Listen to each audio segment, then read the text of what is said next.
So if you can see my screen, please, maybe you can just send the chat message. Dimas, I can't see your camera is off. Kindly turn it on, thank you. Thank you very much for making time for this. This recording, I promise you, will not last more than 20 minutes. And it is just part of the requirements of fulfilling the requirements of the course 5OS02.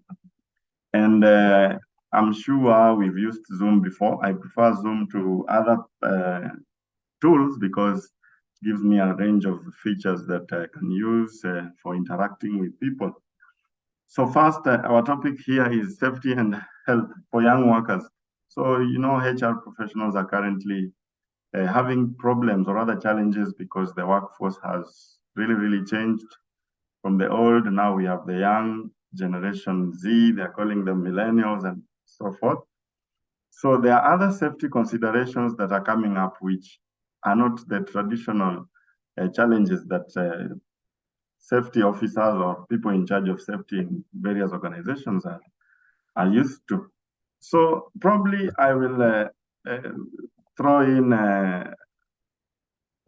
these two images. We are looking at these two images. People are working in different fields and injuries occur, whether you're working in the environmental sector, whether you're working in the transport sector, the healthcare sector, or food production, transport. There are things that are happening that are becoming dangerous for workers.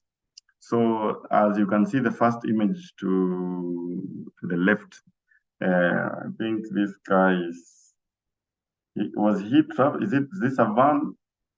I don't know if you can say. Maybe we can use the chat to drop the answers. Is it a van? Is it what is this?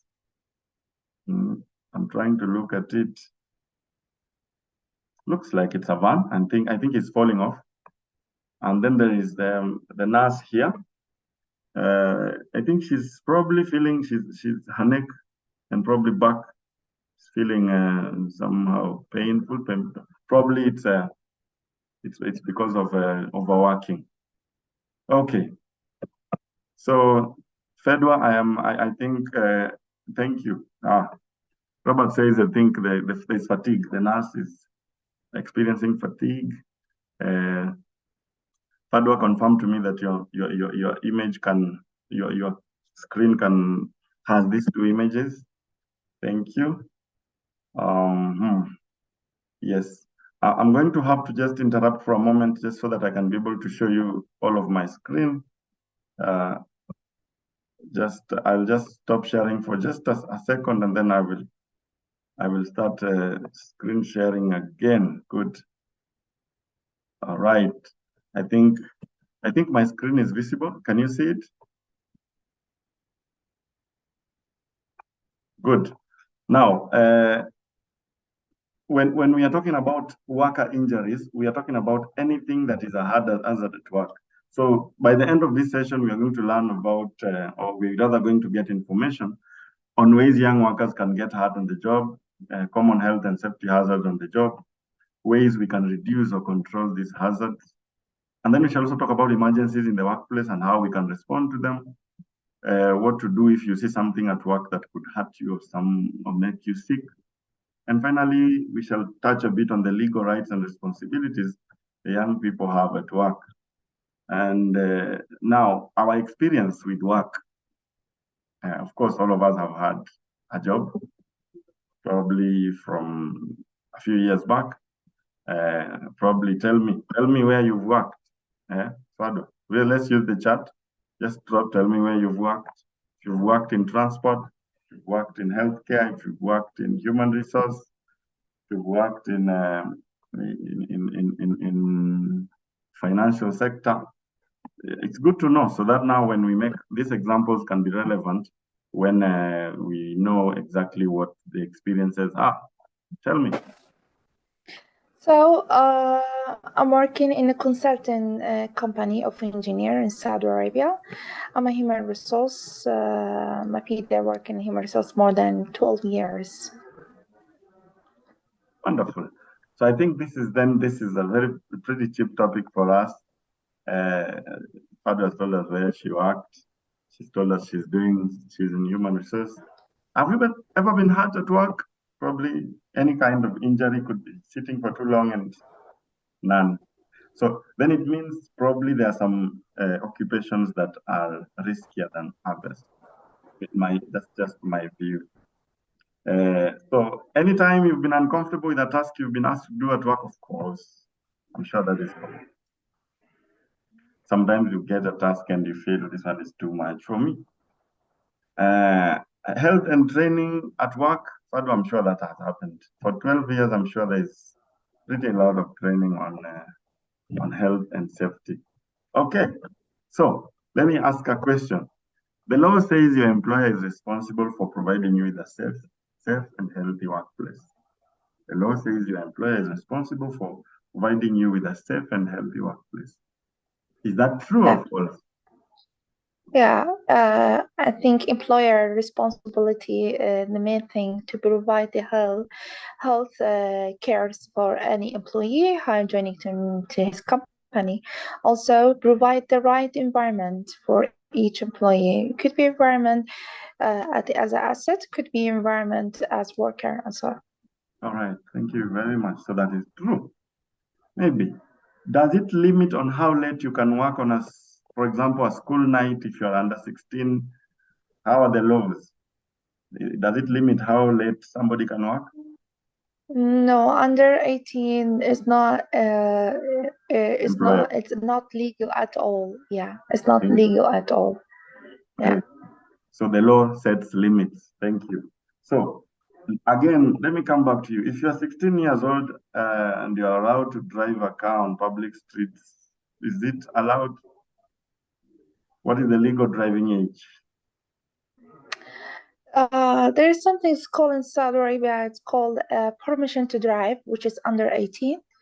When they use it under parents controlling, but they cannot use it in a job at all. All right, thanks. Wow.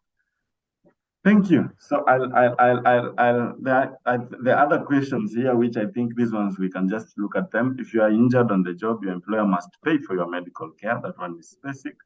How often do teens get injured on the job in the United States? I was looking at some research that there are too many teen injuries because the legal working age is less than other countries. So they do get injured. Like in this case, 1 in every 9 minutes.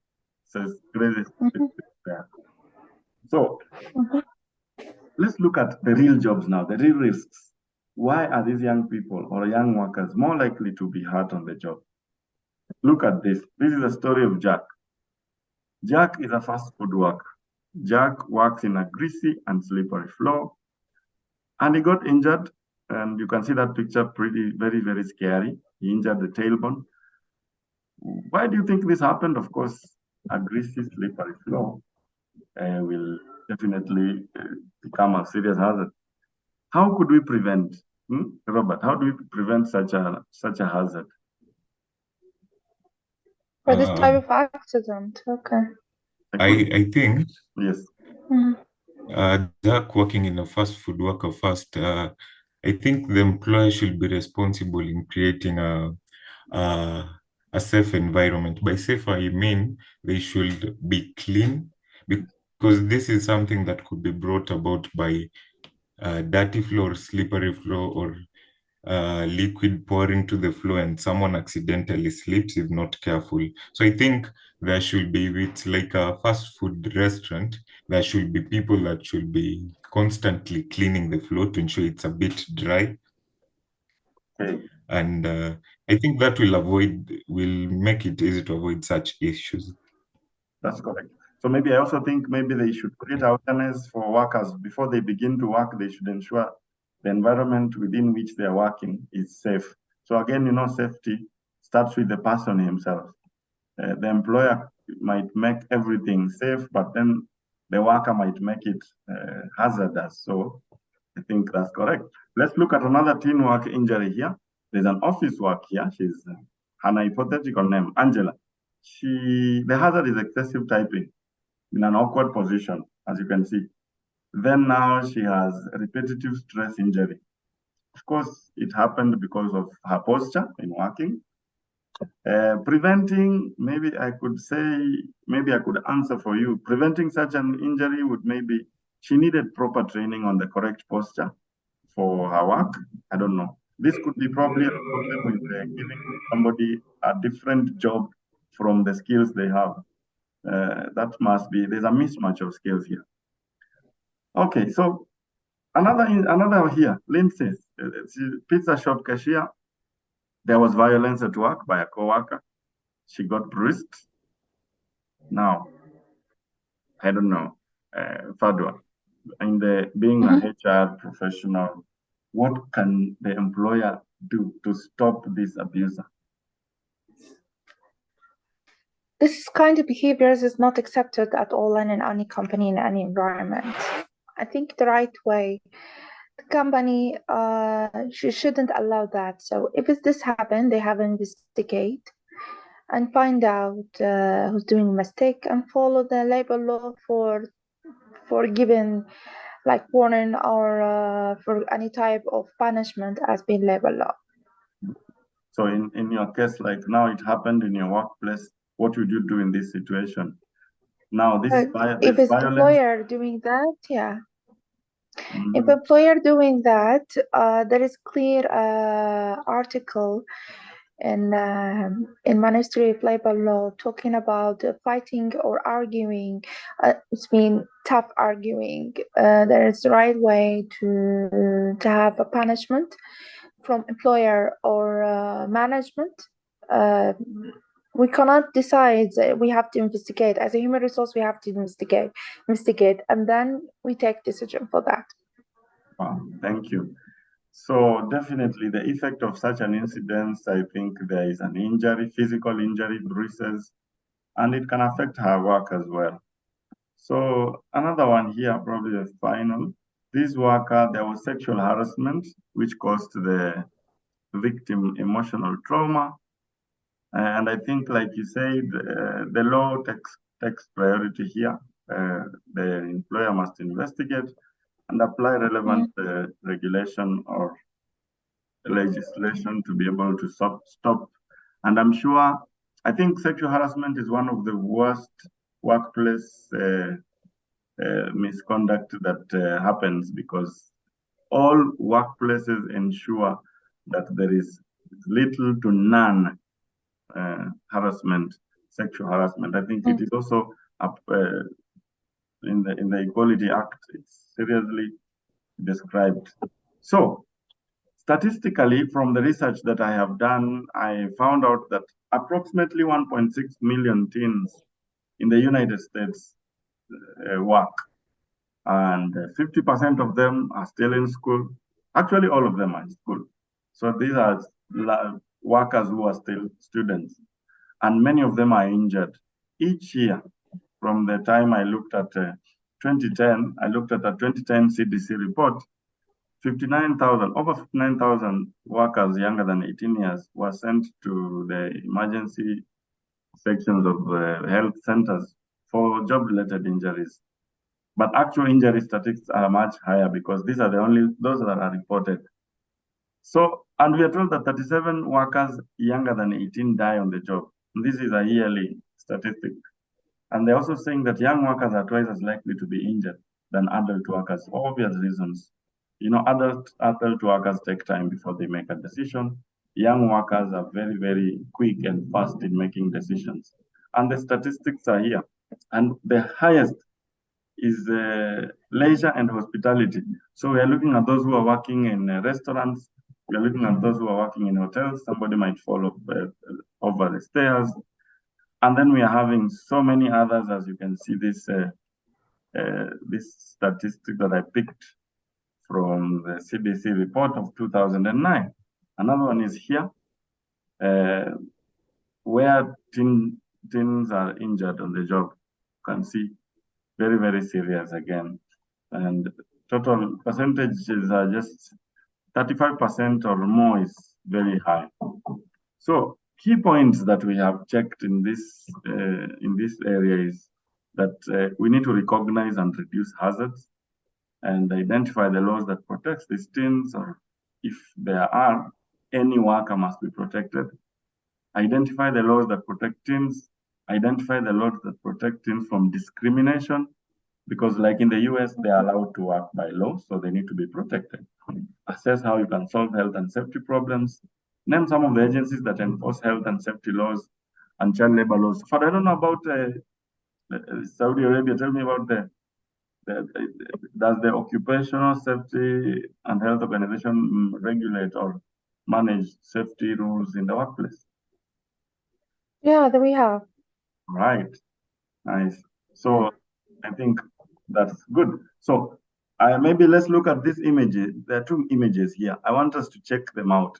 The first image is the image, I think this is a store where there are people working. There's one carrying things. There's one at the, I think somebody's doing some slicing of bread. Another. So what hazards can we see? Maybe any hazard that you can see, just refer to the image left or right.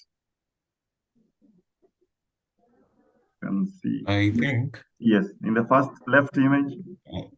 I noticed this one on the right. Okay, let's go with the right. Yeah, for this lady, I think she's cutting some box. Yes.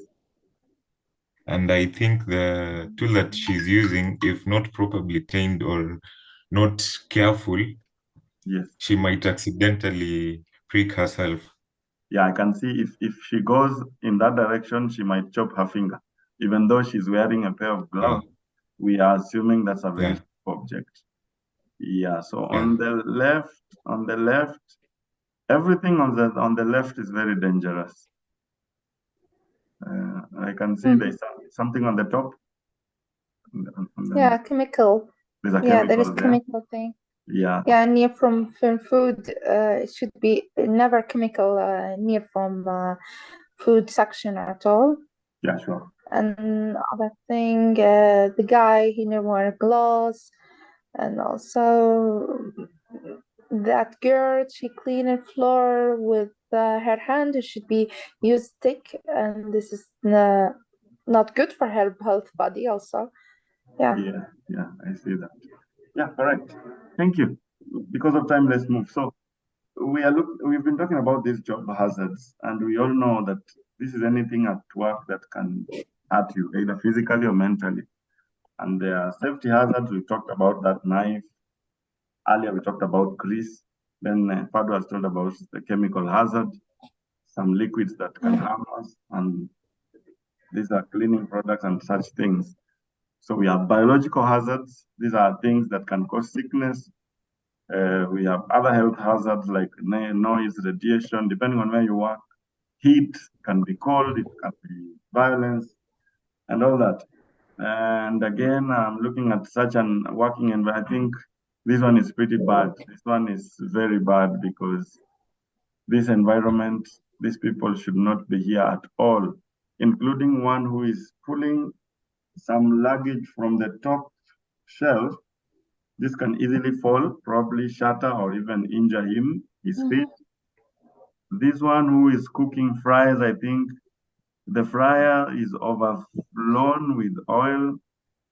Then there is another one who is baking, and think everything here is in a mess. There is a chemical, there's a knife here. This one is chopping things. So I think we have really talked about this. Once again, look at this. This is an office now, like now where Fado works.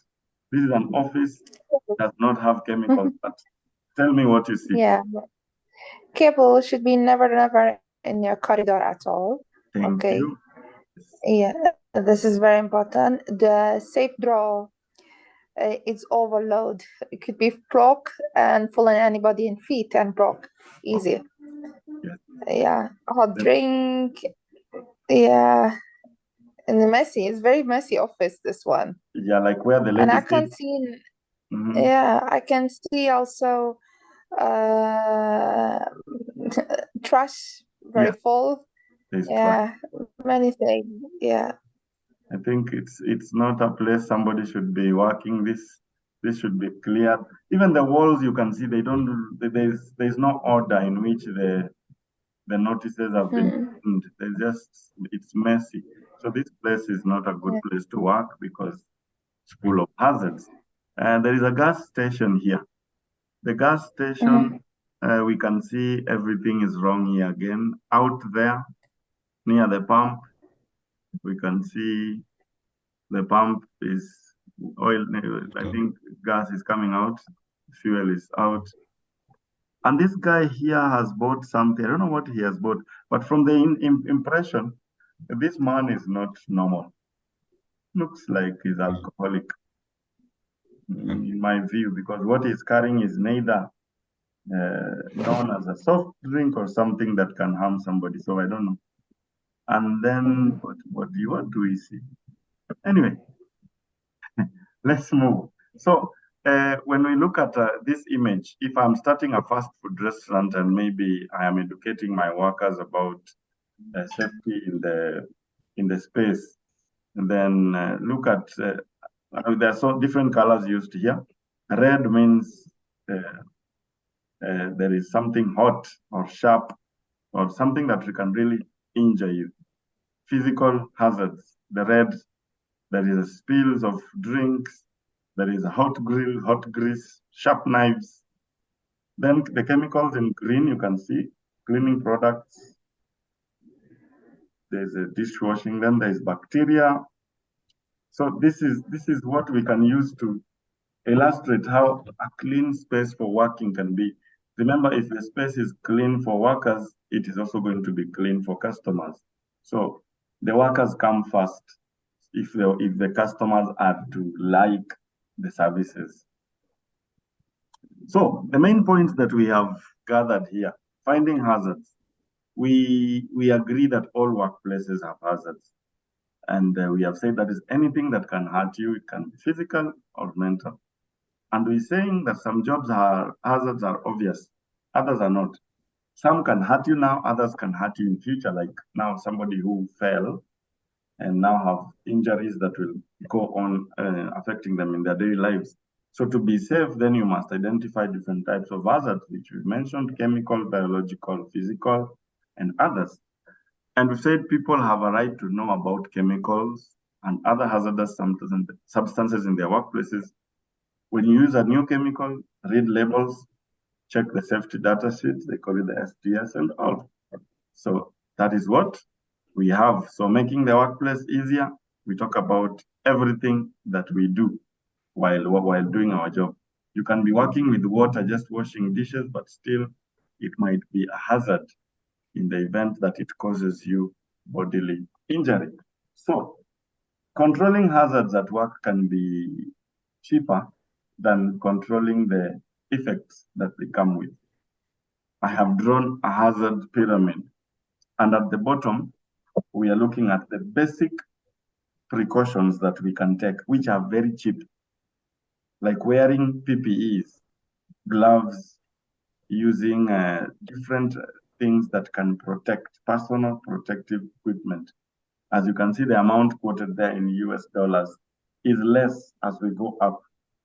So when you go up, training people, assigning people to do the job of ensuring safety in the workplace, it gets expensive. And at the top, in the event that there is a hazard, it is very expensive to eliminate or remove the hazard because it will take the company or the organization more funds or more resources to deal with it. So this safety pyramid means at the bottom, we focus more and ensure workers are able to protect themselves first before any other thing comes.